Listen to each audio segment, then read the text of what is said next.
عزیزان من، آپ انتہائی عاجزی سے دعا مانگیں، خداوند عالم کے حضور اقدس کی طرف متوجہ ہوتے ہوئے دعا مانگیں کہ وہ مدد فرمائے ان لمحات میں جو آپ نے عبادت کے لیے، مجلس کے لیے خاص کر لیے ہیں، اس کی یاری کی ضرورت ہے، کیونکہ مومن کا کوئی بھی کام خداوند کی تائید کے بغیر آگے نہیں بڑھ سکتا ہے، اور اگر کسی طرح سے آگے بھی بڑھتا ہے تو اس میں مزہ نہیں آتا۔ لذت و خوشی اسی میں ہے کہ خداوند یاری دے، توفیق دے، ہمت دے، دستگیری فرمائے، رہنمائی کرے، تاکہ جان کے اندر جو تلخی ہے وہ دور ہو جائے اور ایک ایسی اچھی خوشگوار حالت گزرے جس میں ہم محسوس کر سکیں کہ اس وقت نور کی تابش ہو رہی ہے، نور کی شعاعیں پڑ رہی ہیں، کرنیں پڑ رہی ہیں، اور خداوند کی نظر ہے۔ مومن کا جب ایسا احساس ہوگا تو اس وقت مومن کو خوشی حاصل ہوگی۔ عزیزان من، عبادت کے مختلف طریقے ہیں۔ عبادت بنیاد میں ایک ہی ہے اور وہ معبود برحق کی عبادت ہے، لیکن اس میں بھی گوناگونی ہے، یعنی اس میں کئی قسمیں پائی جاتی ہیں۔ مومن کو یقین رکھنا چاہیے کہ انبیاء و اولیاء کی جو عبادت ہے وہ بہت ہی اعلیٰ ہے، اور عوام کی جو عبادت ہے وہ ابتدائی نوعیت کی عبادت ہے۔ اس کا مومن کو یقین ہونا چاہیے، اور مومن کو چاہیے کہ وہ ہمیشہ اپنی عبادت میں، بندگی میں ترقی کرے، وہ لفظوں میں عبادت کرے، وہ لفظوں کے معنی میں عبادت کرے، وہ علمی طور پر عبادت کرے، وہ عرفانی طور پر عبادت کرے، وہ اسماء میں عبادت کرے، وہ کلمات میں عبادت کرے، وہ شکر گزاری میں عبادت کرے، وہ توبہ میں عبادت کرے، وہ تصورات میں، خیالات میں عبادت کرے، وہ غور و فکر میں عبادت کرے۔ غور و فکر اس کائنات ظاہر میں، غور و فکر اللہ کی کتاب میں، اور غور و فکر اپنی ذات میں۔ یہ غور و فکر بھی بہت بڑی عبادت ہے، بہت بڑی عبادت ہے، اور تاکہ مومن ان عبادات سے آگے بڑھ سکے اور اللہ کا وہ مقصد پورا ہو جائے جس کے لیے انسان یہاں اس دنیا میں آیا تھا، اور وہ مقصد ایک ایسی عبادت سے متعلق تھا کہ وہ عبادت معرفت کی روشنی میں ہو۔ خداوند عالم اپنی کتاب حکمت آگین میں ارشاد فرماتا ہے کہ آسمان و زمین میں جتنی چیزیں ہیں وہ سب سجدہ کرتی ہیں، اللہ کے لیے ہر چیز سجدہ کرتی ہے، لیکن کیا تمام چیزوں کے سجدے فضیلت میں، قبولیت میں ایک جیسے ہیں؟ نہیں، سجدہ ہر چیز کرتی ہے، لیکن یہ دیکھنا ہوگا کہ معرفت کہاں ہے، کس مخلوق میں معرفت ہے۔ سجدہ کے معنی تابعداری کے ہیں۔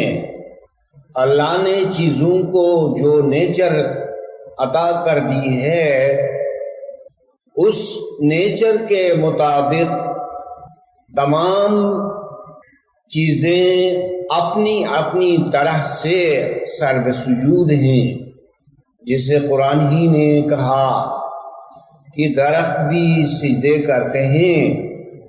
ان درختوں کا سجدہ ہوا کے جھونکوں سے ہے اور سورج کے ذریعے سے جو ان درختوں کا چھاؤں پڑتا ہے مشرق کی طرف اور مغرب کی طرف، شمال کی طرف اور جنوب کی طرف، اور وہ سایہ کبھی چھوٹا ہو جاتا ہے کبھی لمبا ہو جاتا ہے۔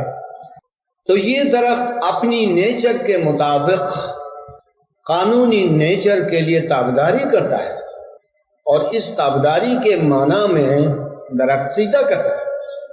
تو کیا اس سجدے میں کوئی معرفت ہے؟ نہیں، معرفت کے نہ ہونے کے سبب سے اس درخت کو کوئی فضیلت نہیں ملے گا۔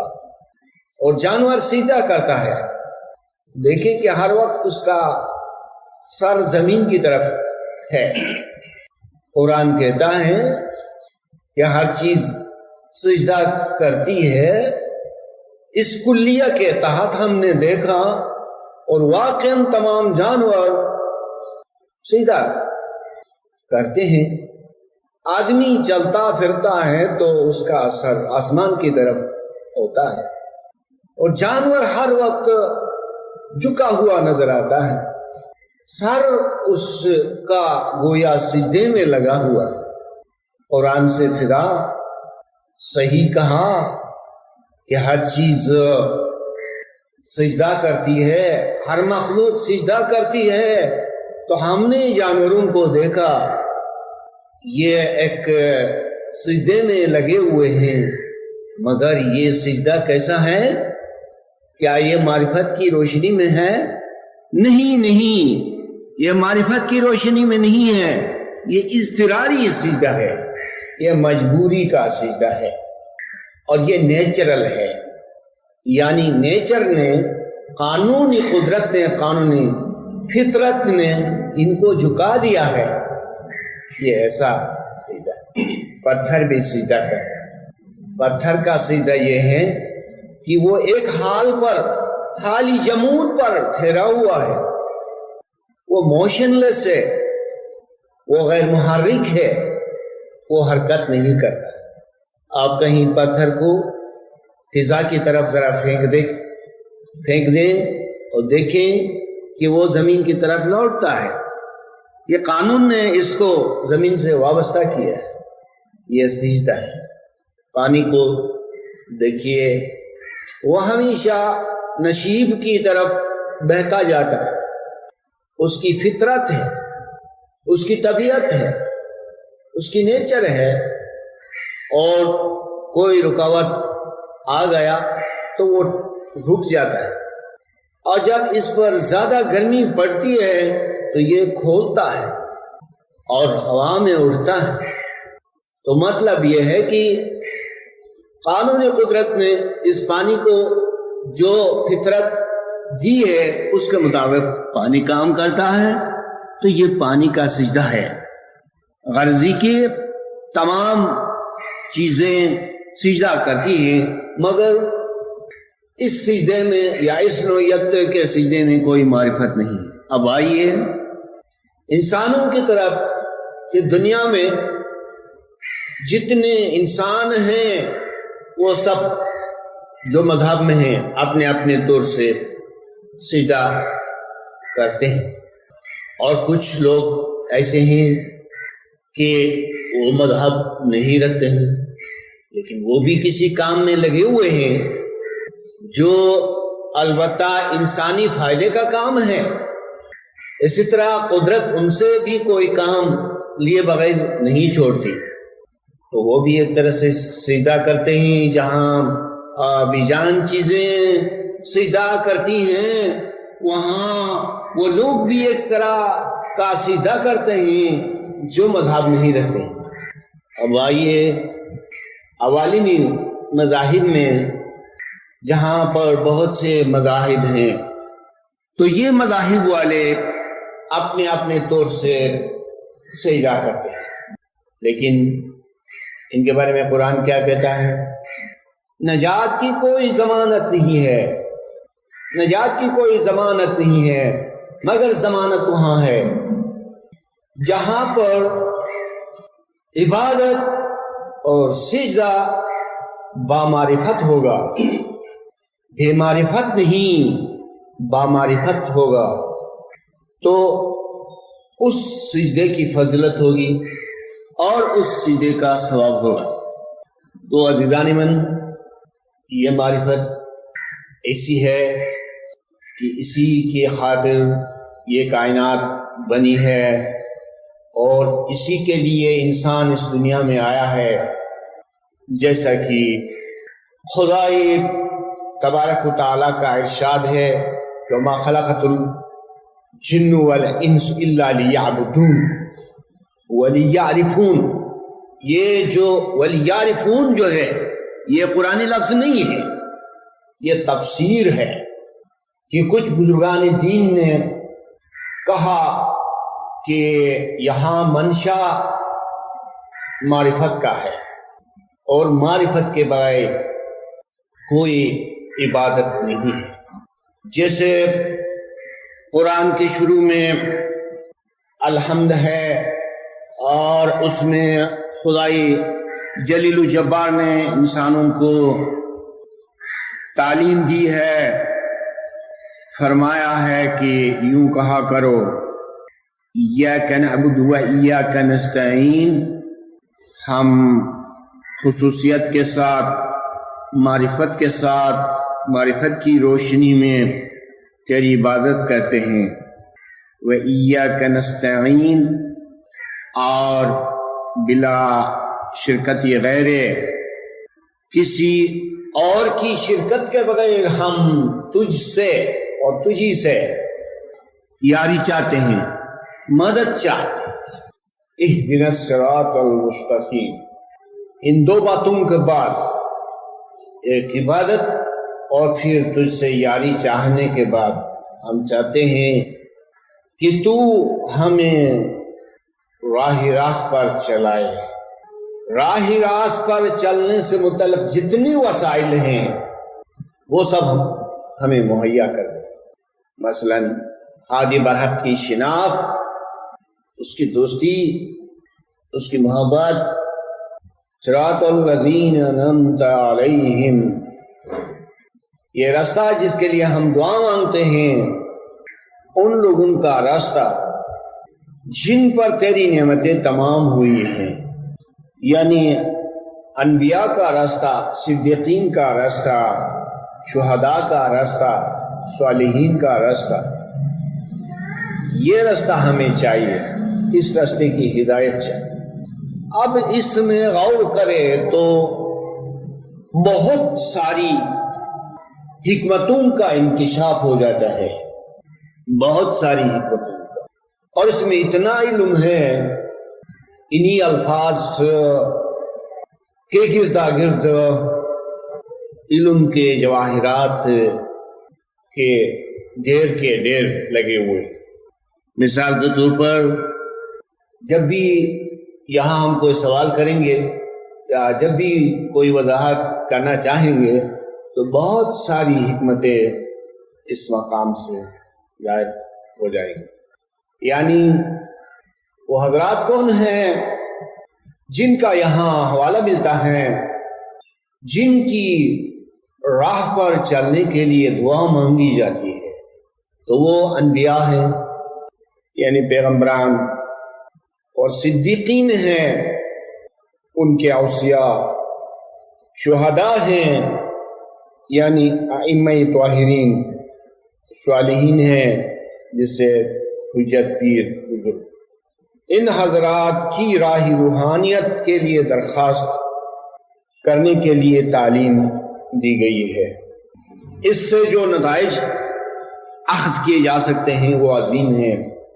ایک تو یہ کہ اس میں اللہ نے یہ چاہا ہے کہ مومنین یہ عزم کر لیں، یہ ارادہ کر لیں، یہ تہیہ کر لیں کہ انبیاء و ائمہ علیہم السلام کے نقش قدم پر آگے سے آگے اور آگے سے آگے چلتے جائے، یہاں تک کہ آخری منزل آئی، یہاں تک کہ اللہ کا آخری دیدار، کسی رکاوٹ کے بغیر، کسی تردد کے بغیر آگے سے آگے جانے کے لیے فرمایا گیا۔ ایک تو یہ تصور، دوسرا یہ ہے کہ ان حضرات پر اللہ نے اپنی نعمتیں برسائی تھی۔ اب یہ بات تحقیق طلب ہے یا یہ کہ یہاں پر سوال پیدا ہوتا ہے کہ ان نعمتوں سے کیا مراد ہے اور وہ نعمتیں کس نوعیت کی تھیں، جاننا چاہیے۔ یہ مومن کا فرض ہوتا ہے کہ وہ ہر بات کو گہرائی سے سمجھیں، اس لیے کہ یہ مومن کی ذمہ داری ہے، اس لیے کہ مومن کو بہت ساری صلاحیتیں عطا کر دی گئی ہیں، لہذا یہ بات ضروری ہے کہ مومن اللہ کی نعمت کے بارے میں سوچیں سمجھیں، کیونکہ یہ دعا ایسی ہے کہ ہر روز مومن اس کو کرتا رہتا ہے۔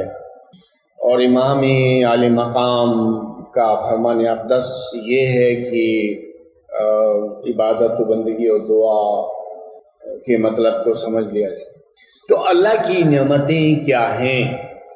اللہ کی نعمتیں صرف یہ نہیں جو ہم جسمانی طور پر اس دنیا میں دیکھتے ہیں، مثلا کھانا پینا، لباس، آسائش، مکان وغیرہ، یہ تو ادنا نعمتیں ہیں۔ اگر نعمتوں کا مطلب یہی ہوتا کہ ہم دنیا کی نعمتوں کو لیتے، اس صورت میں خداوند عالم نے دنیا میں جن لوگوں کو، جن دنیوی اور ظاہری بادشاہوں کو دنیا کی بادشاہی دی ہے یا جن کو دنیا دی ہے، پھر تو جسمانی اور مادی نعمتیں ساری ان سے متعلق ہو جاتی ہیں، مگر یہ بات نہیں ہے۔ اور یہ کیسے ہو سکتا ہے کہ ہم اس مقام پر یہ دعا مانگے یا اس سے معنی میں دعا مانگے کہ خداوندہ تو نے اہل دنیا میں سے جن کو بڑی بڑی دولتیں دی ہیں، بڑی بڑی سلطنتیں دی ہیں، ان کا راستہ ہم کو دو۔ یہ کیسے ہو سکتا ہے؟ اگر ہم نعمت کو دنیوی طور پر لیں اور دنیا سے متعلق کریں اور ظاہری نعمت سے ہم آگے نہ بڑھیں، تو اس کا مطلب یہ ہوگا کہ ہم ان کی راہ کو طلب کر رہے ہیں جو اہل دنیا ہیں، لیکن یہ بات نہیں ہے۔ جسمانی نعمت کی جو حد ہے اس حد میں صحیح ہے یہ نعمت، لیکن اصل نعمت جو ہے وہ روحانی ہے، اور روحانی نعمتیں دو قسم کی ہیں۔ ایک قسم کی نعمتیں وہ ہیں جو عقلی ہیں، علمی ہیں، اور دوسری نعمتیں وہ ہیں جو روحانی ہیں۔ علمی اور عقلی نعمتوں کو مومن جانتا ہے، نہ صرف جانتا ہے بلکہ اس کو تجربہ ہے کہ علم سے اور عقل کی چیزوں سے، حکمت سے اور خدا کے بیدوں کے جاننے سے کیسا مزہ آتا ہے، کتنا لطف ملتا ہے، کیسی چاشنی ہے، کس قدر شیرینی ہے یقیناً معرفت میں، علم میں۔ اور روحانی نعمتیں یہ ہیں کہ عبادت اور تسبیحات اور اذکار میں سے جو خوشی ملتی ہے یہ روحانی نعمتوں کی خوشی ہے، اور امام کی محبت بھی سب سے پہلے روح سے متعلق روحانی نعمت شمار ہوتی ہے۔ اس سے معلوم ہوا کہ انبیاء ائمہ علیہم السلام وہ حضرات ہیں جن پر خداوند عالم نے اپنی ساری نعمتیں برسائی ہیں اور ان کو اپنی خاص نعمتوں سے نوازا ہے۔ لیکن یاد رہے کہ یہ نعمتیں صرف انبیاء و اولیاء کی ذات تک محدود نہیں ہے، بلکہ خدا یہ چاہتا ہے کہ مومنین بھی اس میں شامل ہو جائے، اور اسی کے لیے یہ تعلیم دی جاتی ہے کہ تم مانگو، وہی راستہ مانگو، اسی راہ کی ہدایت مانگو جس پر انبیاء و اولیاء چلتے رہے ہیں۔ اس سے یہ روشنی ملتی ہے، اس سے یہ پتہ چلتا ہے، اس سے یہ وضاحت ہوتی ہے کہ مومنین بھی اسی زمرے میں آ جاتے ہیں، زمرہی انبیاء و اولیاء۔ نبی کا فریضہ ایک فریضہ ہے، وہ نبی ہے، وہ پیغام رسانی کا کام کرتا ہے۔ ولی کا مطلب دوست خدا ہے، لیکن مومنین بھی تو خدا کے دوست ہیں۔ جو خدا کے دشمن نہیں ہیں وہ خدا کے دوست ہی ہو سکتے ہیں، اور کیا ہو سکتے ہیں؟ ٹھیک ہے، خدا کے دوستوں کے درجات ہو سکتے ہیں، کوئی کسی قدر آگے ہو سکتا ہے، کوئی کسی قدر پیچھے ہو سکتا ہے۔ تو یہ اصطلاح بنی ہے اولیاء، ایک عربی لفظ ہے، ولی کی جمع اولیاء، اور لغوی معنی اس کے دوست۔ تو مومنین خدا کے دوست ہیں، اور خدا کی دوستی یہ اس کی عنایت ہے، یہ اس کی رحمت ہے، بہت بڑی نعمت ہے۔ یہ تعلیم اس لیے ضروری ہے کہ بعض دفعہ مومنین خود کو معلوم نہیں، کوئی مومن خود کو مجبور مقہور سمجھتا ہے۔ ایسا نہیں ہے، ایسا نہیں ہے۔ جن افراد کو راہ مستقیم کی روشنی ملی ہے، راہ مستقیم کی ہدایت ملی ہے، تو یہ ایک ایسا انعام ہے کہ دنیا کی کوئی چیز اس کے برابر نہیں ہو سکتی ہے۔ دنیا کی کوئی نعمت، دنیا کا کوئی انعام۔ مومن کو موازنہ کرنا چاہیے، پرکھنا چاہیے، سوچنا چاہیے کہ ایمان کی قیمت کیا ہے، ہدایت کی کتنی قدر ہونی چاہیے، امام کی دوستی، اور اس کے مقدس دامن تک مومن کا ہاتھ پہنچا۔ اور یہ اتنی عظیم نعمت ہے کہ اگر ساری زندگی کو اس کی شکر گزاری کے لیے لگایا جائے یا وقف کر دیا جائے تو بھی کم۔ امام کے مقدس دامن تک مومن کا ہاتھ پہنچ جانا۔ پیچھے دیکھیں کتنے لوگ ہیں، پیچھے دیکھیں، مڑ کر دیکھیں، ایسا نہیں کہ ہمیشہ آگے دیکھیں، کبھی پیچھے بھی دیکھیں تاکہ معلوم ہو جائے کہ کتنے لوگ پیچھے ہیں۔ اس سعادت سے، دری دولت سے کتنے لوگ محروم ہیں، کتنے لوگ دور ہیں، دیکھنا چاہیے۔ یہ شکر گزاری کا فلسفہ ہے۔ جب تک ہم پیچھے نہیں دیکھیں گے اور ان لوگوں کا اندازہ نہیں کریں گے کہ کتنے کتنے لوگ اس سعادت کے بغیر ہیں، اس مقدس در سے دور رہ گئے ہیں یا ہو چکے ہیں، نزدیک آنے کے بعد بھی بہت سے لوگ دور ہو گئے، اور بہت سے لوگ ایسے ہیں کہ ان کو پتہ نہیں چلا۔ ہمیں اس قانون میں یا اس مسئلے میں نہیں پڑھنا چاہیے کہ کیوں ہے، اور اگر ہم کبھی اس کے لیے سوچتے بھی ہیں لیکن وہ بعد کی چیز ہے۔ سب سے پہلے ہمیں اپنی اس نعمت کی قدردانی کرنی چاہیے، شکر گزاری بجا لانی چاہیے، اور شکر گزاری کے لیے ہمیں سب سے پہلے یہ جاننا ہوگا کہ اس کا اختصاص کیا ہے۔ کیا یہ عام چیز ہے یا خاص چیز ہے؟ کیا یہ سب میں مساوی ہے؟ کیا سب لوگ اس میں یکساں ہیں؟ سب کے ہاتھ میں امام کا دامن اقدس ہے، سب اس در سے وابستہ ہیں، خدا کی رسی کو سب لوگ تھامے ہوئے ہیں، سب کو دیدار ملتا ہے، سب اہل معرفت کہلاتے ہیں؟ نہیں۔ اگر نہیں تو پھر شکر کرنا چاہیے۔ شکر کے بغیر کوئی نعمت ہم کو خوشی نہیں دے سکتی۔ جب تک ہم اس کو نہیں سمجھتے ہیں، اس کے قدر و قیمت کو نہیں سمجھتے ہیں، تو اس حالت میں لال اور پتھر ایک جیسا ہے۔ کوئی شخص گوہر کو نہیں سمجھتا ہے اور گوہر اور پتھر کے درمیان فرق امتیاز نہیں کر سکتا ہے، تو اس کے نزدیک کوئی قانون نہیں ہے، کوئی قانونی امتیاز نہیں ہے، قانونی تخصیص نہیں ہے، قانونی تعمیم و تخصیص نہیں ہے۔ نہ وہ تعمیم جانتا ہے نہ وہ تخصیص جانتا ہے۔ لیکن مومن کو بصیرت ملی ہے، وہ اس سے بصیرت سے سمجھ سکتا ہے، فرق کر سکتا ہے۔ مثال کے طور پر ہم میں سے کسی کو پوری دنیا کی سلطنت ملتی پر امام کا دامن نہیں ملتا، یہ راستہ نہیں ملتا، تو کیا اس حالت میں ہم نیکبخت ہوتے؟ کیا اس وقت ہم خود کو خوش نصیب سمجھتے؟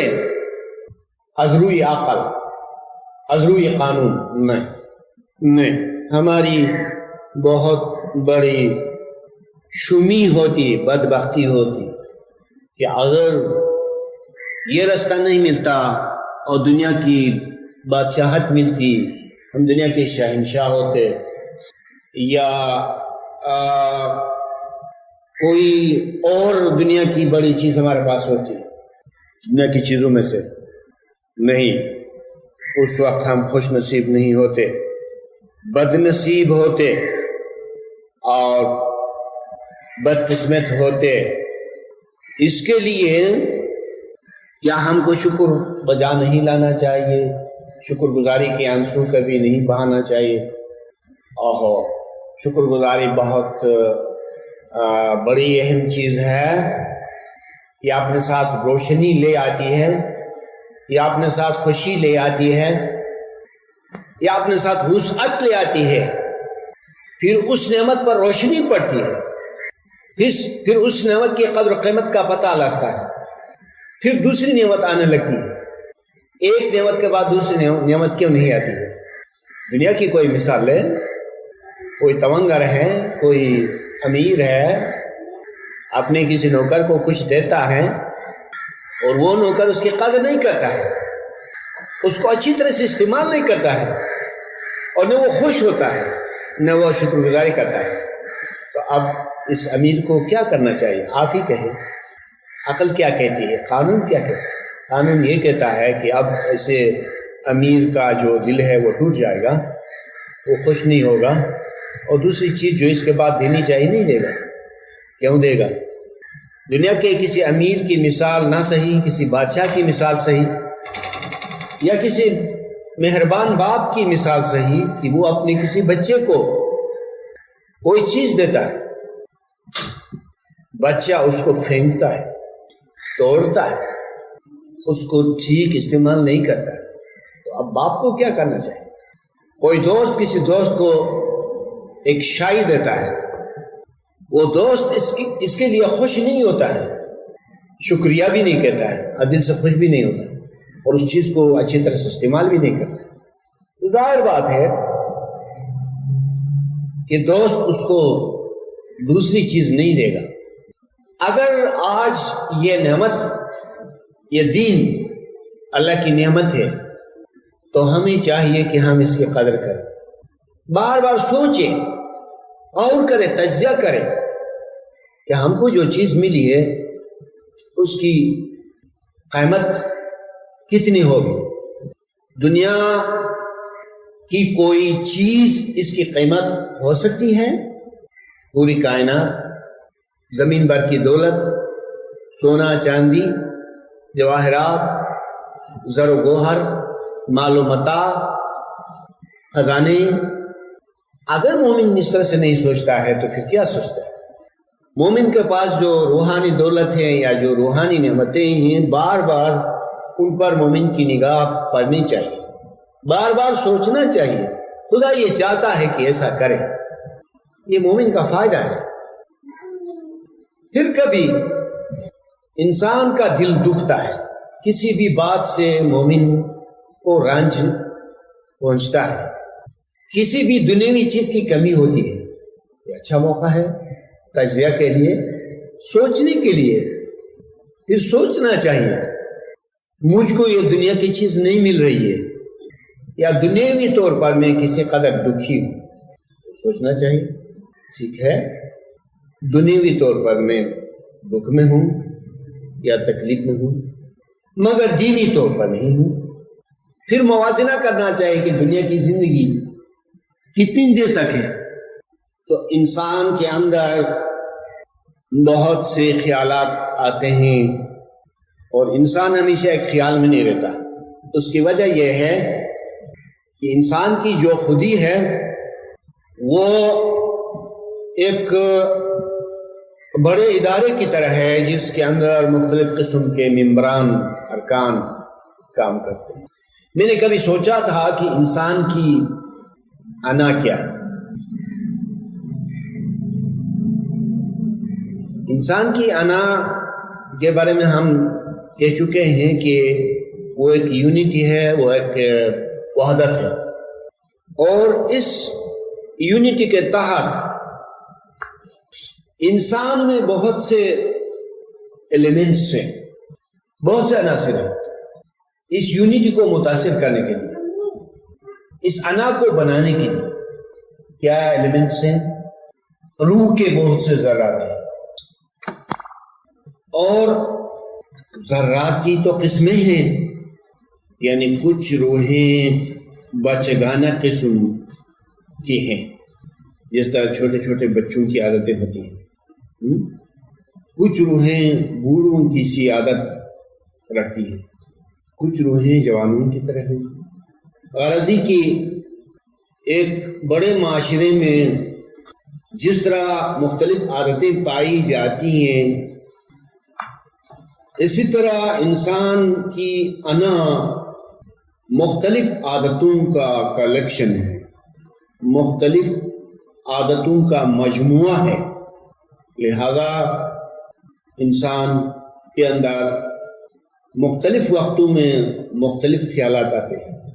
اب میں اس کے بعد کیا کہنا چاہتا ہوں، ان مختلف عادتوں سے متاثر ہو کر انسان کبھی کبھار دنیا کی کسی چیز کی کمی محسوس کرتا ہے۔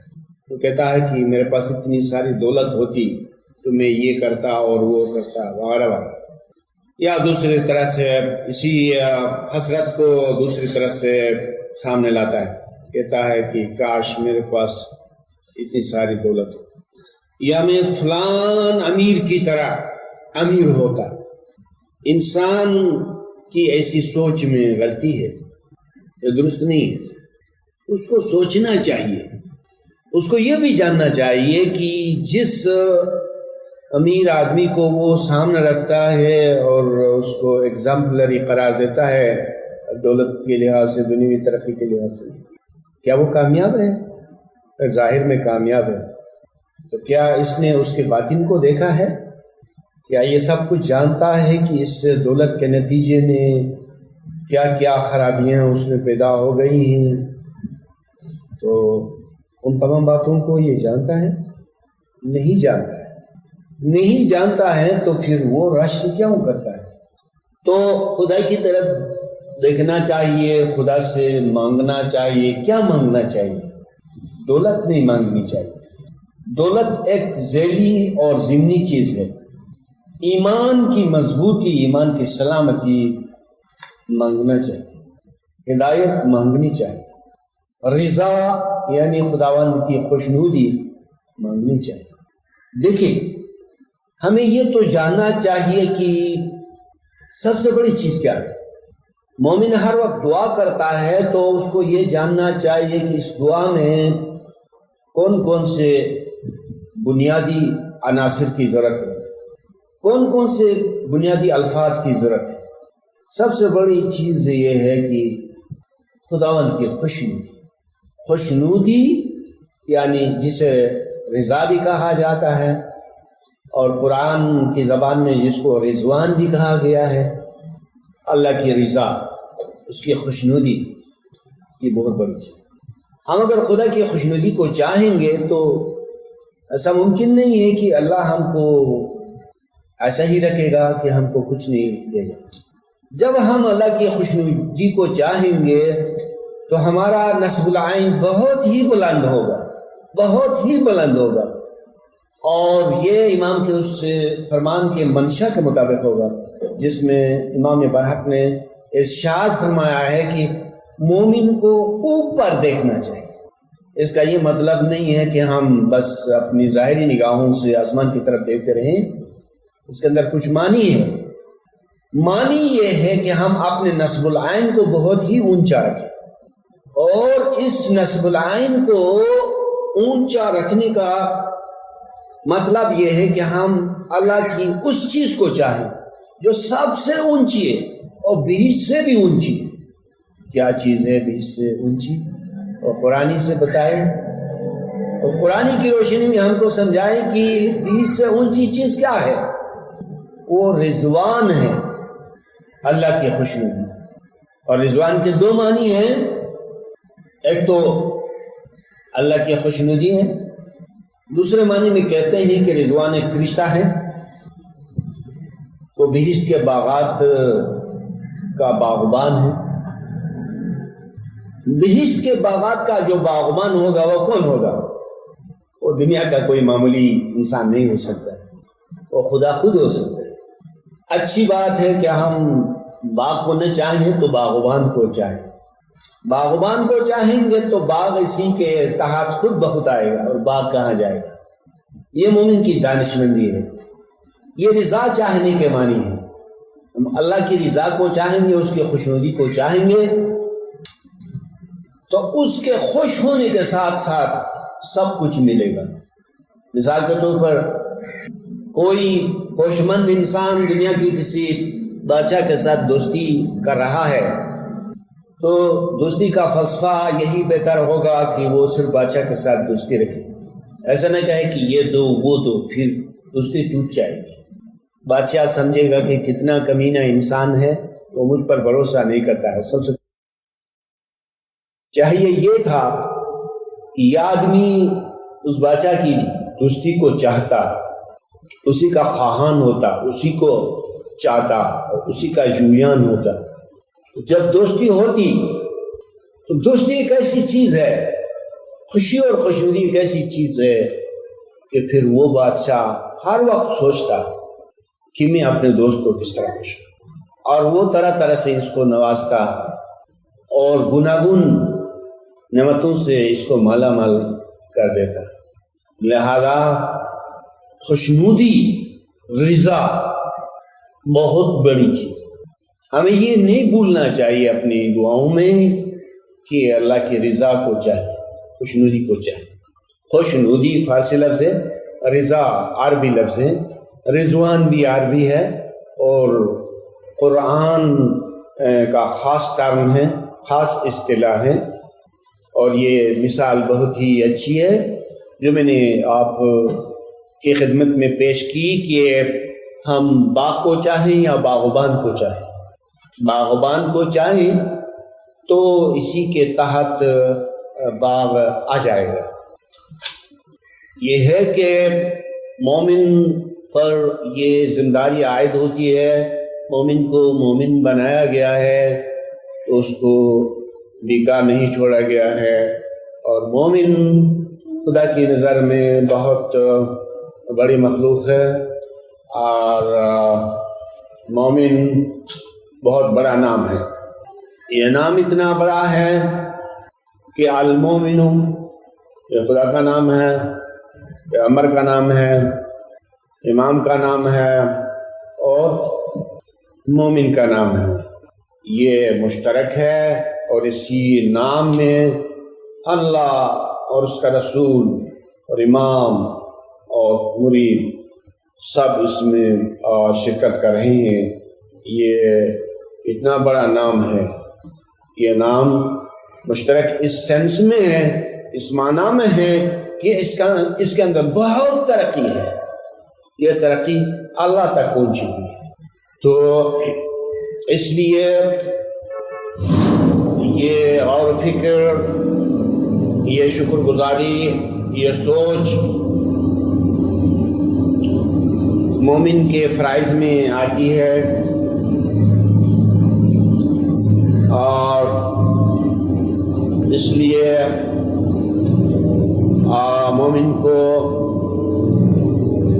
ہر نعمت پر شکر گزاری بجا لانی چاہیے، تاکہ شکر گزاری کے اس فلسفے سے اس نعمت کی قدر و قیمت کا اندازہ ہو جائے، پھر مزید نعمتیں ملیں، جیسا کہ قرآن کہتا ہے کہ وَلَئِن شَكَرْتُمْ لَأَزِيدَنَّكُمْ نعمتی، اور اگر تم میری نعمتوں کے لیے شکر کرو گے تو میں اپنی نعمتوں میں سے اور عطا کروں گا، اور نوازوں گا، اور دوں گا۔ یہ ہے صراط مستقیم کی ہدایت کے بارے میں، اور اس بارے میں کہ خداوند عالم نے جن حضرات پر نعمتیں برسائی ہیں ان کے ساتھ ہو جانے اور ان کے نقش قدم پہ چلنے کے لیے جس طرح سے قرآن میں تعلیم دی گئی ہے، اس کا پس منظر اور اس کی وضاحت یہ ہے۔ تو مومن کو مومن اس لیے بنایا گیا ہے کہ وہ اپنے اس ایمان کی دولت کو سمجھے، اس نعمت کو سمجھے، اور حالانکہ نعمت ایک ایسا لفظ ہے کہ اس لفظ نے سارے دین کو کور کیا ہے، جیسے اس روز جب کہ مولا علی حضرت کے جانشین مقرر ہوئے تو ارشاد فرمایا گیا کہ الیوم اکملت لکم دینکم واتممت علیکم نعمتی۔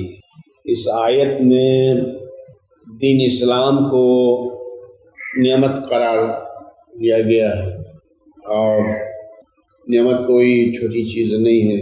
ہاں یہ صحیح ہے کہ نعمت چھوٹی سے چھوٹی بھی ہے اور بڑی سے بڑی بھی ہے، جہاں یہ بہت بڑی ہے تو وہاں پورے دین کو کور کرتی ہے، اور یہ تصور بہت عمدہ تھا، یہ مثال بہت اچھی تھی کہ ہم صرف بہشت کے لیے دعا نہ کریں بلکہ ہم اپنی دعا میں خداوند کی خوشنودی کو مانگیں، ہم ادنیٰ چیزوں کو طلب نہ کریں، ہم اعلیٰ چیزوں کو طلب کریں، تو ادنیٰ چیزیں جن کو آنی چاہیے وہ بڑی چیزوں سے منسلک ہو کے آ جائیں گی۔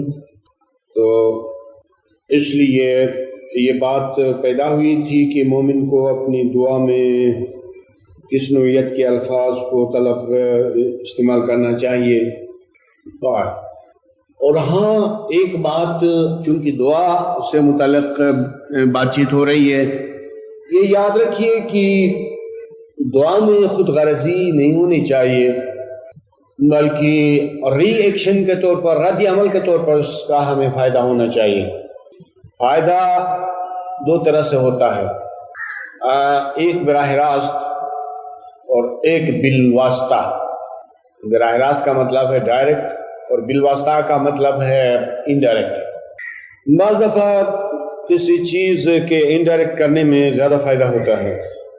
مثال کے طور پر اگر ہم دنیا بھر کے مومنین کے لیے دعا کریں گے تو رد عمل کے طور پر اس سے ہم کو فائدہ ملے گا، اور اس سے دوسرا فائدہ ہوگا۔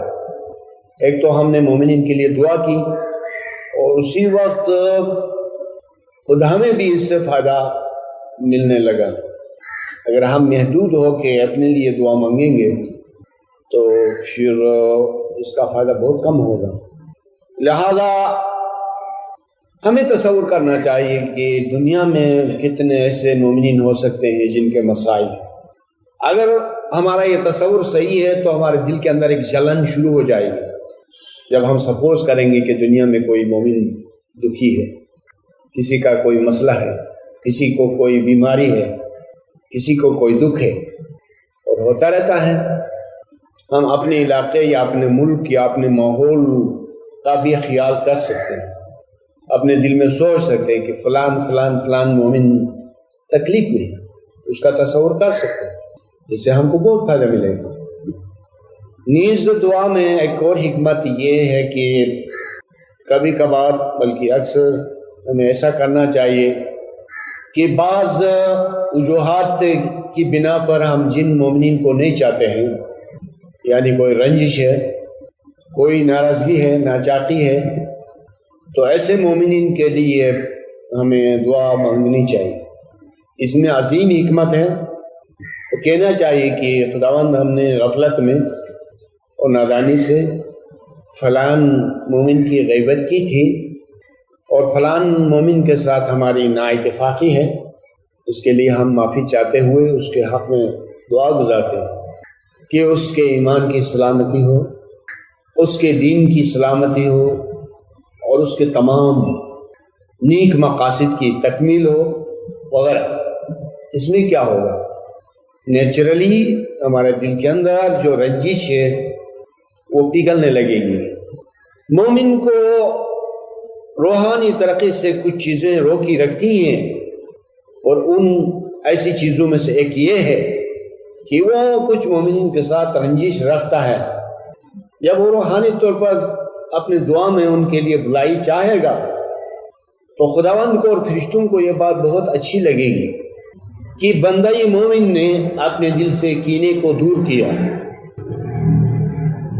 اب اس کو راستہ ملے گا، آگے بڑھایا جائے گا، نیز ثواب ملے گا، نیز اس کی دعا قبول ہو جائے گی، اور یہ دعا ایک ایسی پوری حکمت دعا قرار پائے گی کہ یہ اس دعا سے آگے ہوگی جس میں کہ انسان محدود ہو کر اپنی ذات کے لیے سوچتا ہے، محدود ہو کر اپنی ذات کے لیے سوچتا ہے۔ یہی سبب ہے کہ ہم کو جماعتی عبادت میں یہ سکھایا گیا ہے کہ دنیا بھر کے مومنین کے لیے وہاں پر دعا مانگی جاتی ہے۔ جب ہم قرآن میں جاتے ہیں اور اسی سبجیکٹ سے متعلق ہو جاتے ہیں، کنسرن ہو جاتے ہیں، تو ہم کو ایسی آیات ملتی ہیں جن میں فرشتے مومنین کے لیے دعا کرتے ہیں۔ دعا کرنے کے لیے ایک اسپیشل سرکل ہے، اور اسی سرکل سے دعا باہر نہیں جاتی۔ یعنی میرے کہنے کا مقصد یوں ہے کہ مومنین ہی کے لیے دعا کی جاتی ہے، کبھی مشرکین کے لیے، منافقوں کے لیے ایسی دعا نہیں کی جاتی ہے۔ یہ قانون نہیں ہے، کوئی حکمت عملی ہے، کوئی سیاست ہے تو یہ بات الگ ہے، دین کی بات ہے تو وہ الگ ہے۔ قرآن میں کوئی سیاست نہیں، بس اس میں ہدایت ہے، اس میں بہت صاف ستھری حکمتیں اور ظاہری باتیں ہیں۔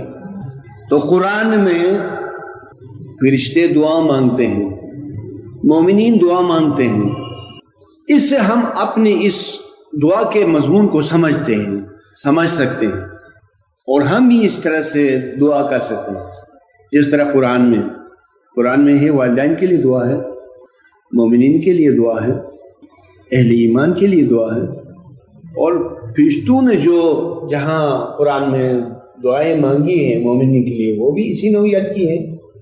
تو میں کہہ رہا تھا کہ رد عمل کے طور پر جو ثواب ملتا ہے اس میں زیادہ فائدہ ہے، اور یہی سبب ہے کہ اسلام نے معاشرے کے اندر کہیں کوئی دکھ ہے، کوئی بیماری ہے، کوئی موت واقع ہوئی ہے تو وہاں جا کر بیمار پرسی، ماتم پرسی، یہ سنت رکھی ہے اسلام میں۔ اس سے کیا ہوتا ہے؟ اس سے دل کی جو کیفیت ہے وہ درست ہو جاتی ہے، کچھ ہمدردی کے جذبات ابھرتے ہیں، کچھ برادری، کچھ دوستی کے جذبات ابھرتے ہیں، کچھ دعا کرنے کے لیے دل چاہتا ہے، کچھ ہمدردی پیدا ہوتی ہے، کچھ دل نرم ہو جاتا ہے اس بہانے سے، کیونکہ دل کو نرم رکھنا اس کے لیے کوئی حکمت چاہیے۔ تو یہ بعض دفعہ ڈائریکٹ نرم ہوتا ہے اور بعض دفعہ انڈائریکٹ نرم ہوتا ہے۔ ڈائریکٹ کا مطلب یہ ہے کہ آپ عبادت پہ بیٹھے تو آپ کا دل نرم ہو گیا، یہ بہت بڑی سعادت ہے، اور انڈائریکٹ کا مطلب یہ ہے کہ پھر آپ کوئی بہانہ تراشتے ہیں کہ کسی کمزور آدمی سے ملتے ہیں، کسی بیمار کے پاس جاتے ہیں، کسی ایسی جگہ میں جاتے ہیں جہاں پر کوئی مصیبت ہوئی ہے، کوئی موت واقع ہوئی ہے مومنین میں سے، تو یہ عملی طور پر ہے. اور دعا میں تو آپ ہر جگہ پر جا سکتے ہیں. اپنے خیال میں اور اپنے دعا میں آپ کہہ سکتے ہیں سیارہ زمین پر جتنے مومنین بستے ہیں، اور پھر سپوز کر سکتے ہیں کہ کوئی بیماری، کوئی تکلیف، کوئی درد ہو تو اس کے لیے خداوند. مطلب اس کا یہ ہوا کہ تکلیف رحمت ہے، جسمانی تکلیف، کیونکہ ایک لحاظ سے دیکھا جائے تو ترازو کے جس طرح دو پلے ہوتے ہیں، اس طرح ہماری ظاہری حیثیت اور باطنی حیثیت ترازو کے دو پلے ہیں. جب اس جسمانی پلے کا وزن زیادہ ہوتا ہے تو روحانی اور باطنی پلے کا وزن کم ہوتا ہے. جب یہاں کم ہوتا ہے تو وہاں زیادہ ہوتا ہے. ہم اگر چاہیں کہ روح کے پلے میں وزن ہو تو یہاں تھوڑا سا نقصان اٹھانا چاہیے. اور نقصان یہ بھی ہے کہ ہم کبھی بیمار ہو جائیں، تاکہ ہمارا جو فخر ہے وہ خاک میں مل جائے اور ہماری مغروری کم ہو جائے. ہم جہاں جسم پر فخر کرتے ہیں، اپنی قوت پر فخر کرتے ہیں، اپنی صحت کی تعریف کرتے ہیں، جسم کی تعریف کرتے ہیں، یہ ہم کو مغرور بناتا ہے.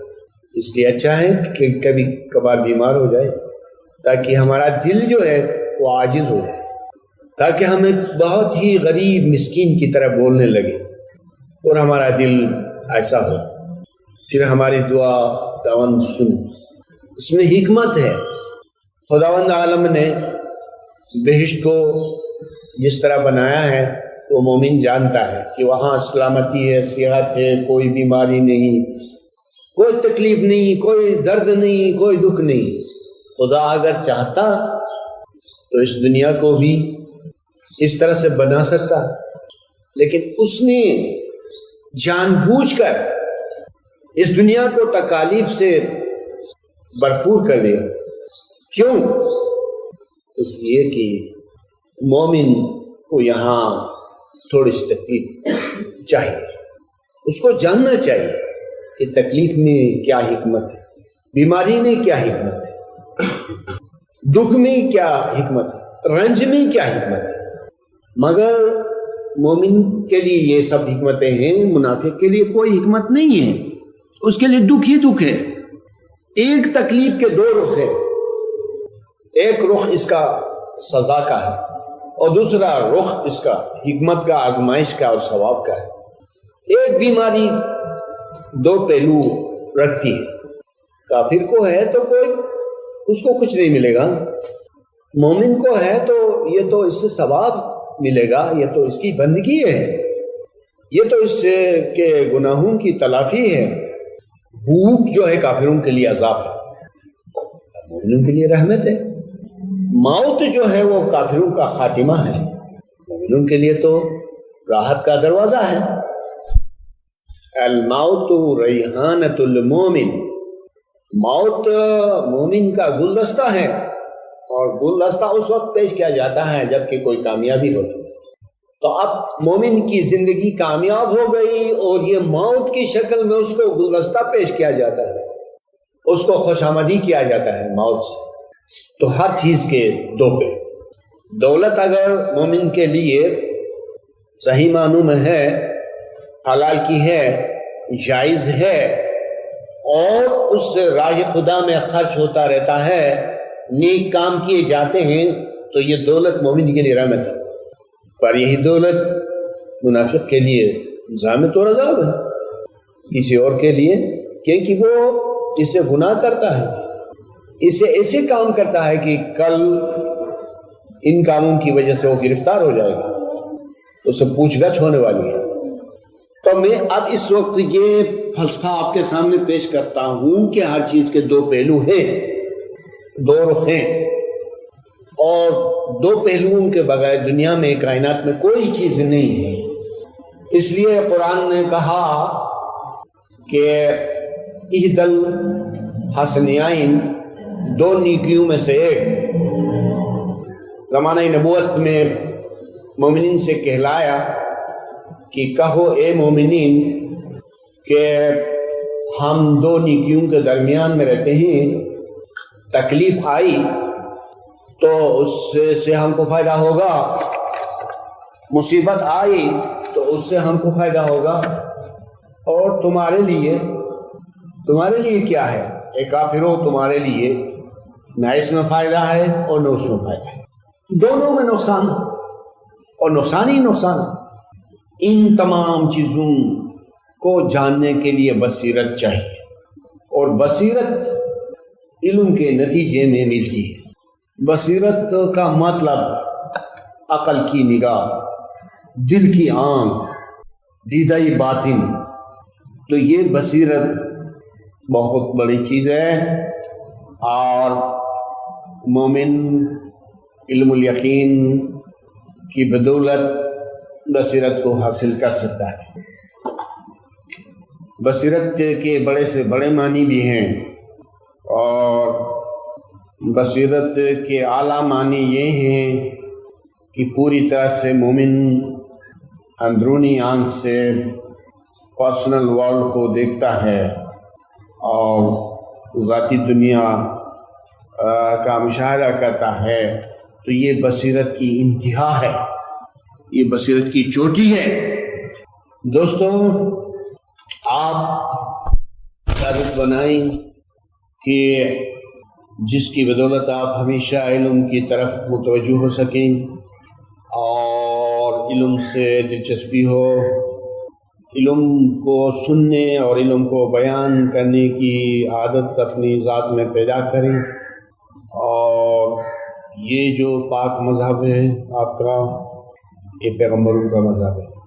کیا میں بتاؤں مذہب یا دین کے بارے میں کہ یہ دین کب سے چلتا ہے؟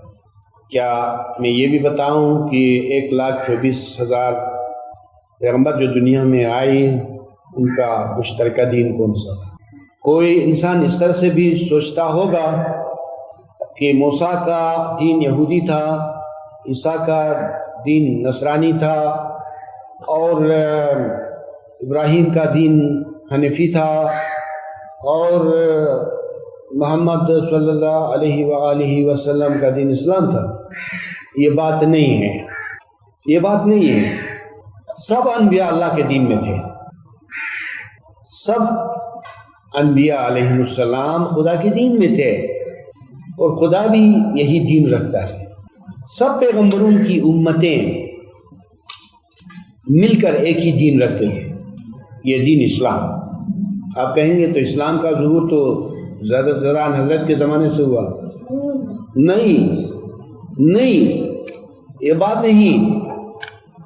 اسلام شروع سے ہے، نام بدلتے رہتے ہیں کسی بھی حقیقت کے، امام کے، دین کے، نور کے، لیکن حقیقت ہمیشہ سے ایک طرح سے اور ایک ہی شان سے چلتی آئی ہے۔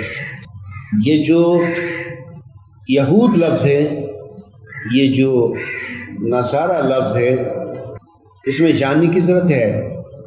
آپ اسلام کو دین فطرت کہیے، آپ اسلام کو دین حق کہیے، آپ اسلام کو دین خدا کہیے، اور سچا دین کہیے۔ جس نام سے بھی پکاریں گے دین وہی ہوگا۔ دین کا مطلب قانون، دین کا مطلب اللہ کا راستہ، دین کے معنی صراط مستقیم۔ کیا اللہ کا راستہ بدل سکتا ہے؟ اللہ کا قانون جو اٹل ہے؟ نہیں، یہ تو ہمیشہ سے ایک طرح سے ہے۔ لہذا کسی بھی عظیم پیغمبر کے دنیا سے گزر جانے کے بعد جو بعد میں تبدیلی واقع ہوئی، تو اس کو آپ دین نہ سمجھیں۔ آج جن لوگوں کو یہود کہا جاتا ہے، تو یہ بات کی بات ہے۔ آج جن لوگوں کو عیسائی سمجھا جاتا ہے، یہ تو بات کی بات ہے۔ زمانہ موسیٰ میں ہمارے لیے سمجھنا جو ہے، یعنی اسماعیلیوں کے لیے مشکل نہیں، امام تھے یا نہیں تھے۔ ہمیں اس زمانے کو جس میں امام کام کرتا ہے کیا سمجھنا چاہیے؟ ہمارا دین تو امامت کا دین ہے، نبوت کا دین ہے، اور امامت کا دین ہے. نبی ہر وقت ہوئے، اور یعنی نبوت کے دور میں آن حضرت تک، اور امام تو اب بھی ہیں. نبی کا کام الگ، امام کا کام الگ، یہ بھی نہیں ہے.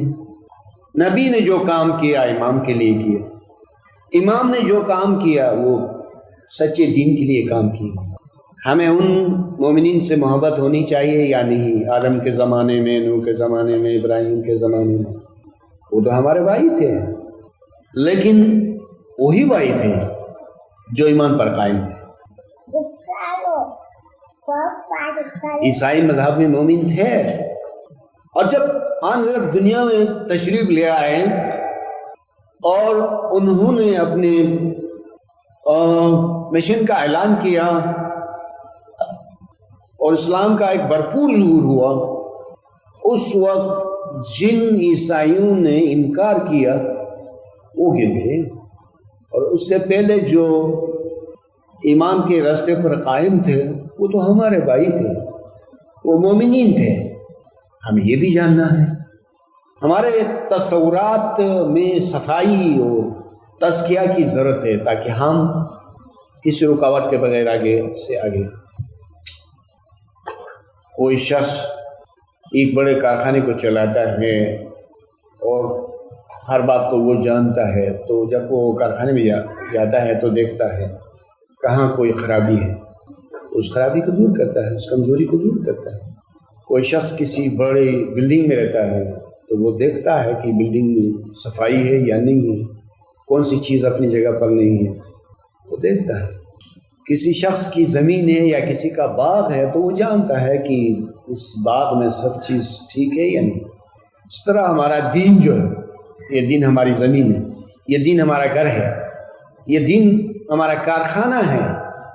ہمیں اس کو درست طریقے سے اپنانا ہے اور دیکھنا ہے کہ کہاں کوئی خرابی ہے، اور یہ سب چیز علم سے درست ہو سکتی ہے. یہ تصورات، یہ نظریات، یہ عقائد، جب تک ہم یہ نہیں جانے کہ اسلام کب سے ہے، جب تک ہمارے سامنے یہ سوال نہیں ہو کہ 1,24,000 پیغمبروں میں سے ہر ایک کا دین الگ تھا یا سب کا ایک ہی دین تھا، جب تک ہم یہ نہیں جانیں کہ کیا خدا کا بھی کوئی دین ہے، اور خدا کا دین ہے تو کس طور سے ہے. خدا کا دین ہے، مومن کا دین ہے تو یہ ایک جیسا نہیں ہے. خدا کا دین ہے تو قانون کے طور پر ہے. یہ صراط مستقیم خدا کا بھی رستہ ہے، یہ صراط مستقیم مومن کا بھی رستہ ہے، لیکن فرق ہے. خدا کا راستہ اس سینس میں ہے کہ خدا تک یہ راستہ جاتا ہے، اور مومن کا راستہ اس لیے ہے کہ اسی راستے پر یہ مومن خدا کے حضور پہنچتا ہے. یا خدا کا راستہ اس لیے ہے کہ خدا ملتا ہے صراط مستقیم پر، اور مومن کا اس لیے ہے کہ مومن کو خدا صراط مستقیم پر ملتا ہے. یہ فرق ہے. خدا کا دین ہے تو کچھ عبادت کرنے کے لیے اور کچھ بندگی کے لیے نہیں ہے، کیونکہ خدا کا کوئی اور خدا نہیں ہے، وہ خود خدا ہے. ایک ذات ہے جو بندگی کو قبول کرتی ہے، اور دوسری مخلوق ہے کہ بندگی کرتی ہے. اس میں فرق ہے. مگر دین جو ہے وہ اللہ کے لیے اور بندوں کے لیے، دونوں کے لیے اس کا نام دین ہے. قرآن میں اس لفظ کو اس طرح سے یوز کیا گیا ہے کہ یدخلون فی دین اللہ، خدا کے دین میں داخل ہو جاتے ہیں. تو میرے خیال میں اب میں کسی سوال کے لیے انتظار کروں گا، آپ جو چاہیں، اور پھر وقت کو بھی دیکھیں گے. شکریہ. تقریباً سب لیکچر کے اندر یہ بتایا ہے کہ جو سب سے اعلیٰ چیز ہے وہ عقل ہے، جسم، روح اور اس سے اوپر عقل ہے. جی. لیکن ایک کیسٹ کے اندر آپ نے یہ بتایا کہ جو عقل ہے وہ خدا تک نہیں پہنچتی، جی، لیکن عشق پہنچتا ہے خدا تک. تو پھر آپ کی ہر ایک بات آپ نے جو بتائی اور ہر ایک بات کے اندر آپ نے بتایا کہ عقل ہے وہ سب سے اعلیٰ ہے، تو وہ خدا تک کیوں نہیں پہنچتی؟ اور عشق پہنچتا ہے تو اس کا مطلب یہ ہوا کہ عشق عقل سے بڑھ کر ہے. ہاں، یہ سوال ہے نا آپ کا. جہاں خدا تک عقل نہیں پہنچتی ہے تو وہ عقلی جزوی کی بات ہے، یعنی ایسی عقل جو بہت ہی محدود ہے، لمیٹڈ ہے، جسے عام طور پر عقل جزوی کہا جاتا ہے، یہ عقل خدا تک نہیں پہنچتی ہے، اور اس لیے کہ قرآن کہتا ہے کہ لا یدرکہ الابصار وہو یدرک الابصار، نگاہیں اس تک نہیں پہنچتی ہیں اور وہ نگاہوں تک رسائی کرتا ہے۔ ایک ہی بات ہے، ہم اس کے پاس جائیں اپنی نگاہوں سے یا وہ ہمارے پاس پہنچے، اور اس معنی میں یہ کہنا صحیح ہے کہ انسان کی جزوی عقل میں یہ طاقت نہیں کہ خدا تک رسائی کرے، جب تک خدا خود انسان تک اپروچ نہیں کرتا ہے۔ اس کی دنیوی مثال ہم دیکھتے ہیں، کہتے ہیں کہ تقریباً 9 کروڑ میل کی مسافت پر ہے سورج، اور یہ اپنے سرچشمے سے گولائی میں اپنی روشنی کو، نور کو پھیلاتا ہے۔ اس میں خاص تیزی ہے، یعنی اس کا حساب یہاں کس رفتار سے نور چلتا ہے۔ یہاں سائنسدان ہیں، وہ میڈیکل کے ہیں اور مختلف میتھمیٹک کے ہیں، وہ آپ کو بتائیں گے کہ کس سپیڈ سے نور کا سفر ہوتا ہے۔ تو مطلب یہ ہے کہ ہم جو سورج کو دیکھتے ہیں، اس دیکھنے کا تجزیہ کیا جائے، انالیسس کیا جائے، تو رزلٹ اس طرح سے ہمارے سامنے آئے گا کہ ہماری نگاہیں 9 کروڑ میل کی مسافت تک نہیں پہنچ سکتی ہے۔ وہ کہ ہماری نگاہ کے اندر بھی ایک روشنی کا ایک تیر ہے، ایرو ہے، لیکن یعنی یہ سپریڈ ہوتا ہے، یعنی بہت محدود جگہ ہے۔ لیکن نور یا کہ سورج اپنی روشنی کے ساتھ ہمارے استقبال کو آتا ہے، اور جس کے نتیجے میں ہم کہتے ہیں کہ ہم نے سورج کو دیکھا۔ یہی مثال ہے، انسان کی جزوی عقل خدا تک اپروچ نہیں کر سکتی۔ خدا اپنی صفت ہمرسی سے، یعنی سب کو اپروچ کرنے کی جو اس میں صفت ہے، جو محیط ہے، جو ہر جائی ہے، جو اومنی پریزنٹ ہے، ہر جگہ پر حاضر، اس صفت کی بدولت ہم کسی وقت خدا کے دیدار کو کر سکتے ہیں یا خدا کو پہچان سکتے ہیں، تو اس کی صفات کی روشنی میں پہچان سکتے ہیں۔ مثلا ہمیشہ یہ ذکر ہوتا رہتا ہے کہ انسان کے اندر اپنے طور سے تو 3 روحیں ہیں بس، نباتی درخت والی، گھاس پات والی، حیوانی جانور والی روح، انسانی بولنے والی روح، بس اسی کے ساتھ انسان جو ہے لیمیٹڈ ہے۔ اب اگر خدا کو پہچاننا ہے تو ایک اور سپر روح کو حاصل کرنا ہوگا، وہ ہے روح القدس۔ اس کو خدا نے کہا، کیا کہا؟ روحی، میری اپنی روح کا۔ جب خدا کی روح آتی ہے، جب خدا کی روح آتی ہے تو نور بن کر آتی ہے، تو خدا کی اپنی روح سے ہم خدا کو پہچان سکتے ہیں۔ خدا کی روح ہمارے اندر ڈیمانسٹریٹ کرتی ہے، خدا کی جتنی صفات ہیں اس کا مظاہرہ کرتی ہے۔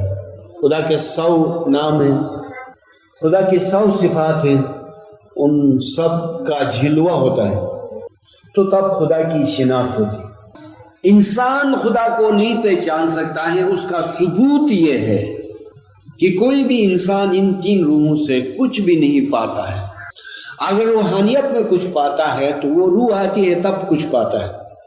اگر علم الیقین سے کچھ سمجھتا ہے تو یہ علم الیقین بھی ایک طرح سے اس کی بکھری ہوئی روشنی ہے، دنیا میں سپریٹ آؤٹ ہو گئی ہے، کیونکہ نور دو قسموں میں، ایک نوری مجتمع، ایک نوری منتشر۔ نوری مجتمع وہ ہے جو سورس میں ہے، سورج کے سرچشمے میں جو ہے وہ نوری مجتمع ہے۔ جو اس کائنات کے اندر بکھری ہوئی روشنی ہے یہ نوری منتشر ہے۔ تو علم نور ہے، لہذا یہ علم دو طرح سے، ایک نور مجتمع ہے، اس کا ایگزاسٹ نہیں ہوا ہے، اس سے چشمے میں ہے۔ دوسرا نور منتشر ہے جو کتابوں میں ہے اور علماء کی زبان پر ہے، لیکن جو کتابوں میں ہے اس میں خلط ملط بہت زیادہ ہو گیا ہے، وہ پیور نہیں ہے۔ تو لہذا عقل جزوی خدا کو نہیں پا سکتی ہے، تو خدا خود ہی آتا ہے، خود ہی پہچان کرواتا ہے، تعارف کرواتا ہے اس طرح۔ اب رہا سوال عشق کا، آپ عشق کس کو کہیں؟ عشق وہ ہوگا جو اس طرف سے آتا ہے۔ انسان کی ذات کے اندر جو عشق ہے وہ بھی ایک بنیاد صحیح ہے، لیکن حقیقی عشق اس طرف سے آئے گا جس طرح علم اس طرف سے آتا ہے، جس طرح نور اس طرف سے آتا ہے۔ وہ جو روح آئے گی، چوتھی روح، خدائی روح، وہ اپنے ساتھ عشق کو بھی لے کے آئے گی۔ ہاں ایک چیز ہے، عقل کے مقابلے میں عشق کو اہمیت کب ہے؟